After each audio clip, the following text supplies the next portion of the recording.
he goes! It's out the ground! That's 50! What an innings from the Sri Lankan captain! One of the best you'll ever see!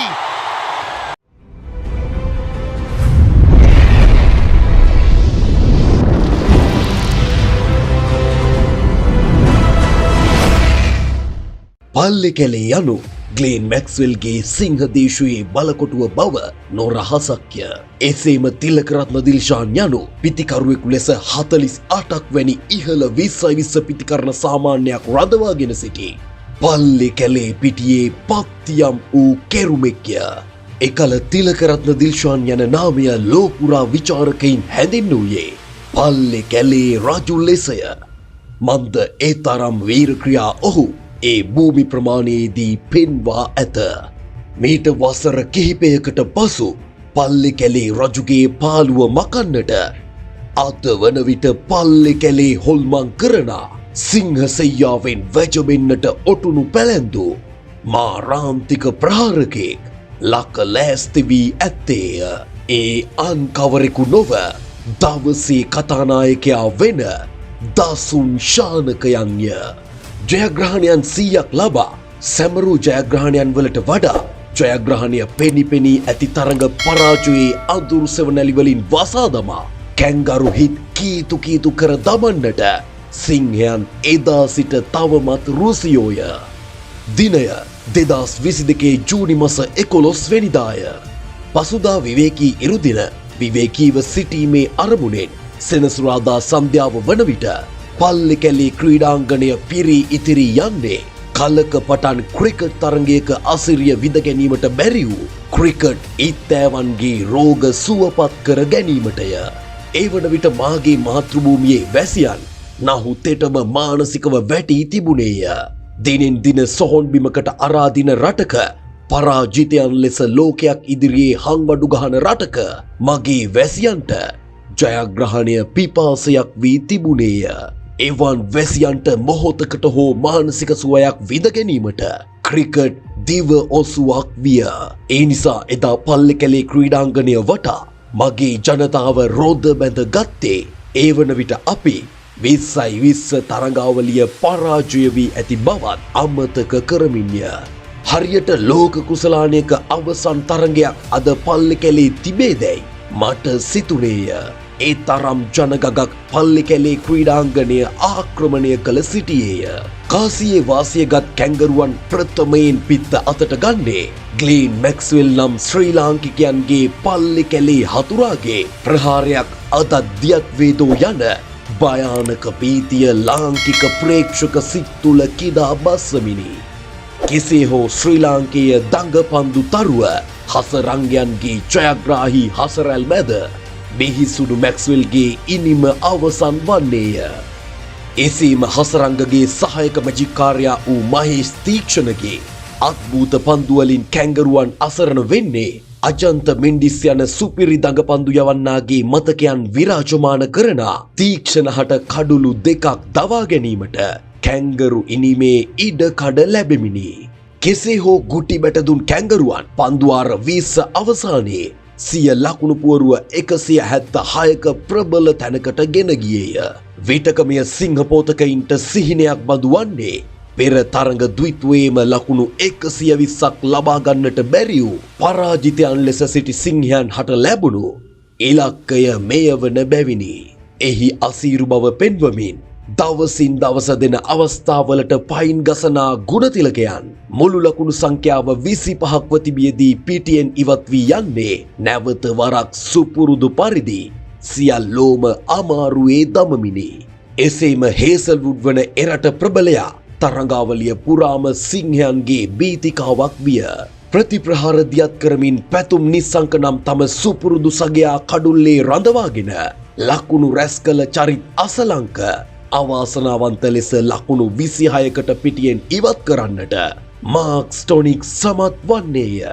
එසේම ආරම්භයේ සිට කඩුල්ලේ පැලවෙමින් පැත්තක් අරක්ගෙන සිටි වර්තමානයේ ශ්‍රී ලංකාව සතු හොඳම පිතිකරුවා වූ පැතුම් නිස්සංක සිය සහෝදරයා නැසී ගිය ස්ටොනික්ගේ අතින්ම තමාද අවාසනාවන්ත ලෙස නැසී යන්නේ ලක් අම්මා දැඩි ප්‍රශ්නයකට බාර කරමින්ය.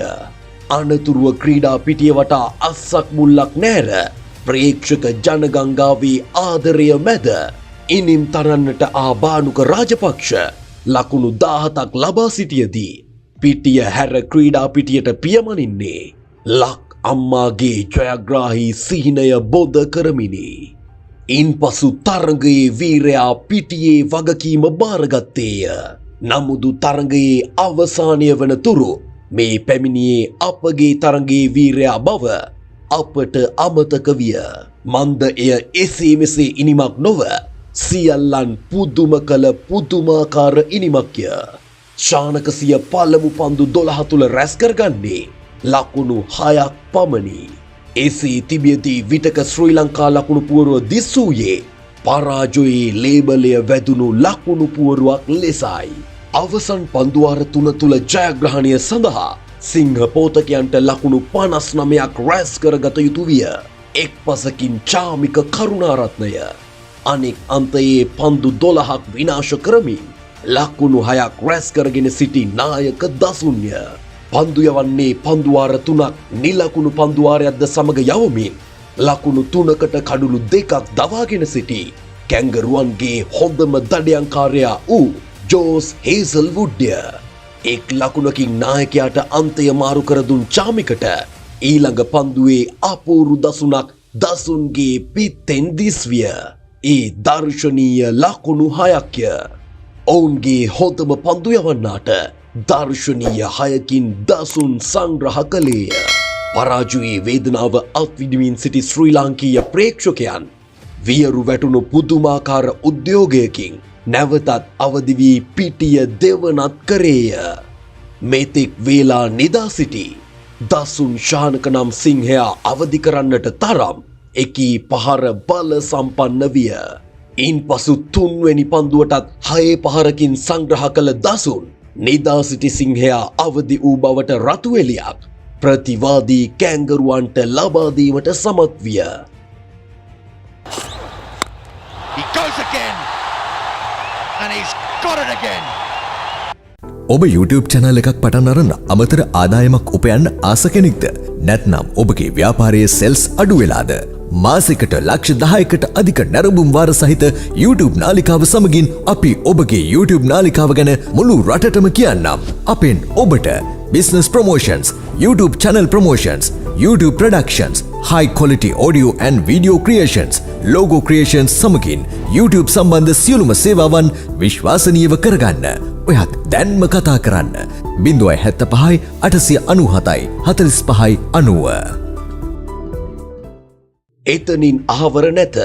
ඉන්පසු පන්දු දෙකටම 4 පහරවල් ද්විත්වයකින් සංග්‍රහ කළ දසුන් චාමික සමග එක්ව ඔවුන්ගේ හොඳම පන්දු යවන්නා අල්ලාගෙන හොඳටම බැට දෙමින් ලකුණු 22ක් රැස් කරගන්නේය.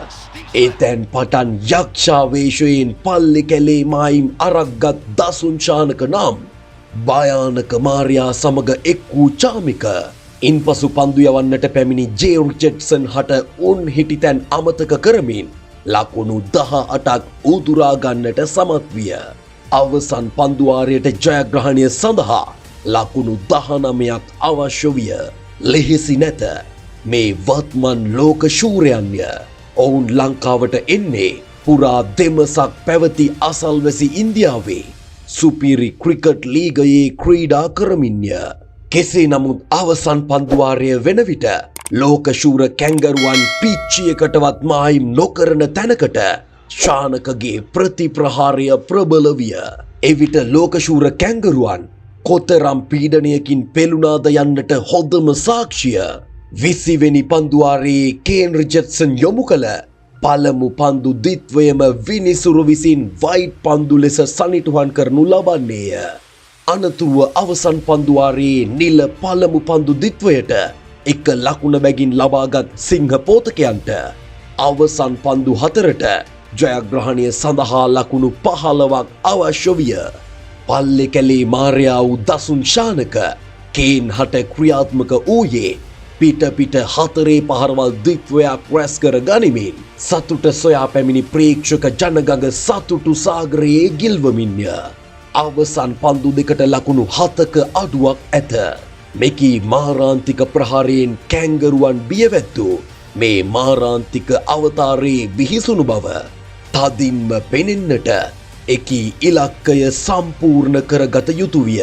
නැවතත් රිචඩ්සන්ට එරෙහිව ක්‍රියාත්මක වූ දසුන් ශානක සුවහසක් ලාංකික ජනතාවට විජයග්‍රහණයක පහස දායාද කරමින් වූ අලංකාර හයේ පහරක් ඔහුගේ පිත්තට ඇතුළත් විය. තනිකරම මගුල් සක්වලක්ය. මගේ ජනතාව ජයග්‍රහණය කර හමාරය. සැබෑ ජයග්‍රහණයට තවත් එක ලකුණක් අවැසිමුත් තරගය ප්‍රේක්ෂක හදවත් දිනා අවසන්ය. අවසන් පන්දුවට වයිට් පන්දුවකින් ජයග්‍රහණය පිරිනැමූ කේන් මගේ මාතාවට අමරණීය ජයග්‍රහණයක් ලබා දුන්හ. දසුන් ශානක නම් පල්ලෙ කැලේ මාරයාගේ බිහිසුණු අත්දැකීම පුරා පන්දු 25ක් වටා ගෙතුණු අතර නොදැවී ලකුණු 54කින් ඔහුගේ කතාව නිමා කරන්නේ පරාජය පෙනී පෙනී කඳුලින් තෙත් වූ දෑස්වලට සතුටු කඳුළු පොම්ප කරමින්ය. මෙය විටක ශානකහට ලැබිය යුතු ඉනිමක්ය. පෞද්ගලිකව ඔහුටත් මෙවන් ජයග්‍රාහී ඉනිමක පිපාසයෙන් පෙළුණේය. එසේම කලකට පෙර පින් කැප්ටන් නමින් ඔහුව හංවඩු ගැසූ ඇත්තන්ටද සැබවින්ම ඔහු පින් කැප්ටන්ය. දවසින් දවස අමු සොහොනක් වෙන අපේ ජීවිත මොහොතකට සුවපත් කරන්නට දසුන් ශානක නම් නායකයා සමත් විය. ඔහුට ඒ පිනම ඇත. මා ක්‍රිකට් තරඟ අසීමිතව බලන්නට ඇත. මන්ද මාමෙන්ම මෙරට බොහෝ වැසියන්ගේ ලේවල එය කකියන උනක්ය. එකී උන පරම්පරාවෙන් පරම්පරාවට ආවේ උත්පත්තියෙන්මය. එකී උන සන්නිපාතයේ පංගුකරුවෙකු වූ මාහට නැරඹූ තරඟවලින් අමතක නොවන තරඟ ඇත්තේ තරඟ 14ක්ය.